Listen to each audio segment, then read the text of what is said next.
Hi friends, আমি সায়ন সর্বজ্ঞ। Competitive world of সর্বজ্ঞ চ্যানেলে তোমাদের সবাইকে স্বাগত। আজকে চলে এসেছে একটা মোস্ট অ্যাওয়েটেড গভর্নমেন্ট জবের আপডেট নিয়ে।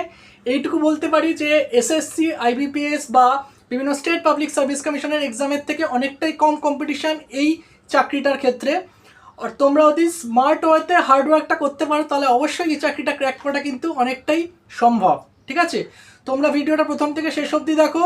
এইটুকু বলছি, এই চাকরির খুঁটিনাটি ডিটেলস আমি এখানে ডিসকাস করব, তোমাদের মনে এই চাকরির সম্পর্কে কোনো ডাউট থাকবে না। আজকে যে রিক্রুটমেন্টটা নিয়ে আলোচনা করব সেটা হচ্ছে ইউপিএসসি সিএপিএফ। প্রতি বছর এপ্রিল মাস নাগাদ ইউপিএসসি অর্থাৎ ইউনিয়ন পাবলিক সার্ভিস কমিশন এই চাকরির নোটিফিকেশানটা বার করে।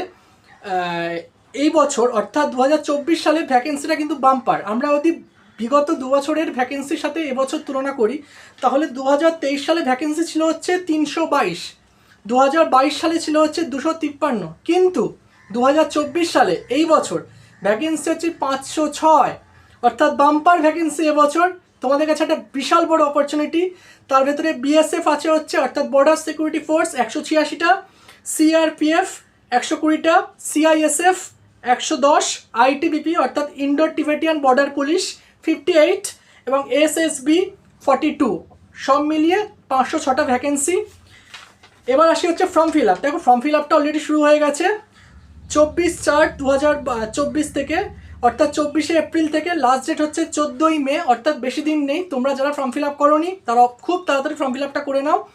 লিঙ্ক আমি ডিসক্রিপশানে দিয়ে দেবো। আর এক্সাম ডেটটা কিন্তু ইউপিএসসি থেকে অলরেডি ঘোষণা করা হয়ে গেছে, সেটা হচ্ছে 4ই আগস্ট 2024। তোমাদের হাতে কিন্তু বেশি সময় নেই, সুতরাং স্মার্ট ওয়েতে হার্ডওয়ার্ক করার জন্য তোমরা তৈরি হয়ে যাও।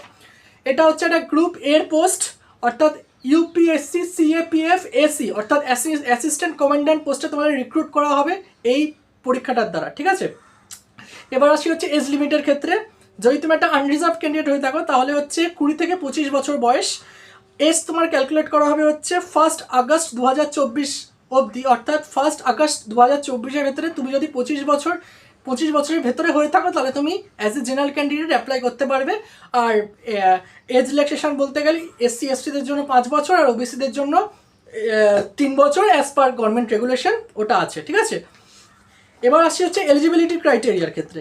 দেখো, এলিজিবিলিটি ক্রাইটেরিয়া হচ্ছে গ্র্যাজুয়েশন। তোমরা সায়েন্স, কমার্স বা আর্টস যে কোনো শাখায় যদি তোমরা গ্র্যাজুয়েশন কমপ্লিট করে থাকো তাহলে তোমরা এই চাকরির পরীক্ষার জন্য অ্যাপ্লাই করতে পারবে। ঠিক আছে, এবার সবার মনে একটা কোশ্চেন থাকে যে স্যার আমি তো গ্র্যাজুয়েশন ফাইনাল ইয়ার করছি, আমি কি অ্যাপ্লাই করতে পারবো?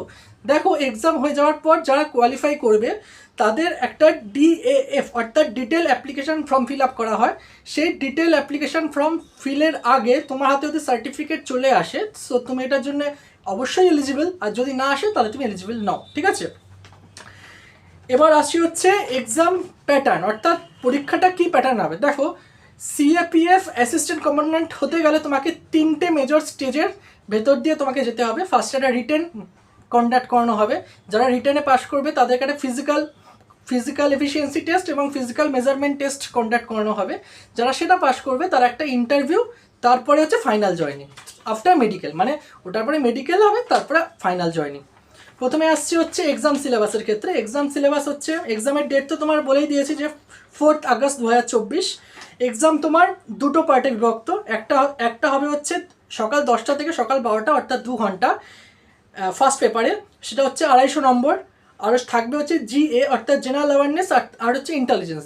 জিএ মানে হচ্ছে তোমার ইতিহাস, ভূগোল, জিওগ্রাফি, পলিটি, সায়েন্স সব কিছু থেকেই এমসিকিউ বেসড কোশ্চেন থাকবে। আর ইন্টেলিজেন্স অর্থাৎ অঙ্ক, রিজনিং থেকে কিছু কোশ্চেন থাকবে 250টা। ঠিক আছে, এবার পেপার সেকেন্ডটা হচ্ছে তোমার ডেসক্রিপটিভ টাইপ।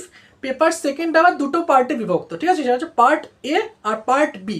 পার্ট এটা হচ্ছে 80 নম্বরের, পার্ট বিটা হচ্ছে 120 নম্বরের। ঠিক আছে, পার্ট এতে থাকবে হচ্ছে জিকে অর্থাৎ মডার্ন হিস্ট্রি, তারপরে জিওগ্রাফি, পলিটি, এসব থেকে তোমার ডেসক্রিপটিভ টাইপ কোশ্চেন থাকবে, এটা হচ্ছে 80 নম্বর। আর পার্ট বি সেটা হচ্ছে 120 নম্বর। সেখানে হচ্ছে ইংলিশ কম্প্রিহেনশন, এসে, প্রেসিড তোমাকে লিখতে হবে, তোমাকে লিখে দেখাতে হবে। আমি ডিটেল নোটিফিকেশানটা আমার টেলিগ্রাম গ্রুপে দিয়ে দেবো। যারা যারা টেলিগ্রাম গ্রুপে যুক্ত হওনি তারা ডেসক্রিপশান এবং কমেন্ট বক্স দু জায়গাতে লিঙ্ক দেওয়া থাকবে, তোমরা তাড়াতাড়ি যুক্ত হয়ে যাও। সেখানে কিন্তু আমি সব গভর্নমেন্ট জবের ডিটেল নোটিফিকেশান আমি শেয়ার করি। ঠিক আছে, এবারে আসি হচ্ছে তোমরা এক্সাম দিলে, অর্থাৎ ফার্স্ট পেপারটা হলো তোমার 250, আর সেকেন্ড পেপারটা হলো 200, অর্থাৎ 450 নম্বরে একটা ইনিশিয়াল কাট অফ বেরোবে। যারা কাট অফটা ক্রস করবে তারা ফিজিক্যালে ডাক পাবে। ফিজিক্যালের ক্ষেত্রে অর্থাৎ ফিজিক্যালের ক্ষেত্রে হচ্ছে ছেলেদের জন্য বলছি, 100 মিটার রানিং, 100 মিটার রানিং ছেলে মেয়েদের জন্য কমন। তবে ছেলেদের হচ্ছে 16 সেকেন্ডের ভেতরে কমপ্লিট করতে হবে, আর মেয়েদের হচ্ছে 18 সেকেন্ডের ভেতরে, ঠিক আছে। আর 800 মিটার রেস হবে একটা, সেটা হচ্ছে ছেলেদের কমপ্লিট করতে হবে 3 মিনিট 45 সেকেন্ডে, আর মেয়েদের কমপ্লিট করতে হবে 4 মিনিট 45 সেকেন্ডে। আর লং জাম্প আছে, লং জাম্প হচ্ছে ছেলেদের হচ্ছে 3.5 মিটার আর মেয়েদের হচ্ছে 3 মিটার, ঠিক আছে। আর শর্ট পুট হচ্ছে 7.26 কেজি, মানে বলটা থাকবে, অর্থাৎ লোহার বল ছুটতে হয়, সেটা হচ্ছে 7.26 কেজির বল, সেটা ছেলেদের ছুটতে হবে হচ্ছে 4.5 মিটার, ঠিক আছে। এবার আসে হচ্ছে ফিজিক্যাল স্ট্যান্ডার্ড টেস্ট অর্থাৎ পিএসটির ক্ষেত্রে। দেখো, তুমি যদি ছেলে হয়ে থাকো তাহলে তোমাকে হাইট হতে হবে 165 সেন্টিমিটার, আর মেয়ে হয়ে থাকলে 157 সেন্টিমিটার। আর চেস্ট যদি বলি, ছেলেদের ক্ষেত্রে হচ্ছে 81 সেন্টিমিটার, আর 5 সেন্টিমিটার তোমাকে এক্সপান্ড করে দেখাতে হবে।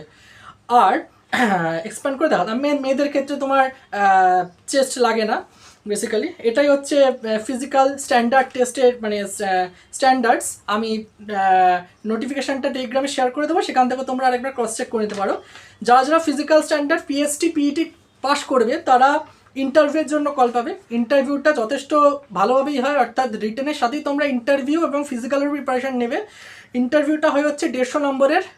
ইন্টারভিউ থেকে পার্সোনালিটি টেস্ট বলা উচিত, বলা ভালো এটাকে। 150 নম্বরের একটা পার্সোনালিটি টেস্ট হবে, অর্থাৎ রিটেন তোমার 450, ইন্টারভিউ 150, টোটাল 600 নম্বরের একটা ফাইনাল কাট অফ বেরোবে, ঠিক আছে। ফাইনাল কাট অফ বেরোবে। এবার যারা পাস করবে তারা হচ্ছে ইউপিএসসি অ্যাসিস্ট্যান্ট কমান্ড্যান্ট পদে বিভিন্ন ধরনের বিএসএফ, সিআইএসএফ, সিআরপিএফ এ জয়েনিং করবে, ঠিক আছে। এবার আসছি ফর্ম ফিজের ব্যাপারে। ফর্ম ফিজ হচ্ছে 200 টাকা, আর এসসি এসটি ওমেনদের জন্য ফ্রি। আর ইনিশিয়াল ইনহ্যান্ড স্যালারি যদি বলি, তোমরা অ্যাসিস্ট্যান্ট কমান্ডার পদে যদি অ্যাট প্রেজেন্ট জয়েন করো তোমরা তাহলে বেসিক পাবে। বেসিক হচ্ছে তোমার 56,100 টাকা, আর বিভিন্ন ধরনের অ্যালাউন্সেস মিলিয়ে সেটা ওই 87,000-এর মতো তোমরা পাবে, ঠিক আছে। এবার আসি হচ্ছে প্রমোশনের ক্ষেত্রে। দেখো, প্রমোশন দারুণই এখানে।